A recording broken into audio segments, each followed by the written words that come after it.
Intervenire a sostegno di lavoratori e imprese con aiuti e risposte concrete per il mondo dell'artigianato veneto. È la mission di Sani in Veneto, il fondo di assistenza sanitaria integrativa regionale per i lavoratori delle imprese artigiane, che oggi ha presentato il suo terzo bilancio sociale.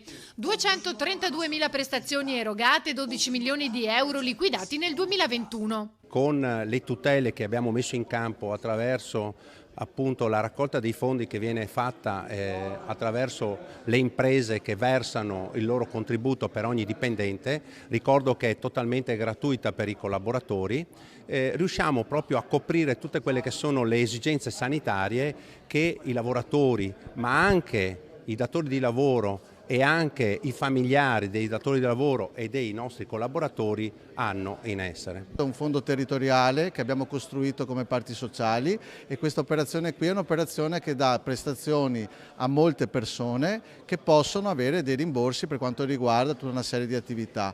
Questo vale sia per i imprenditori che per i lavoratori e vogliamo farlo crescere sempre di più. Alla base ci sono un nomenclatore tra i più vasti con 3.600 prestazioni, l'efficienza del fondo e la capacità di attivare al bisogno interventi straordinari ulteriori in aiuto alla propria platea. Previste novità per il 2023, tra cui è al vaglio l'integrazione con la sanità pubblica. Cercherà adesso di fare un passo in avanti, cercare di trovare tutte le forme di convenzionamento possibile per rafforzare la sanità pubblica. Dunque sanità pubblica, salute vuol dire sicurezza.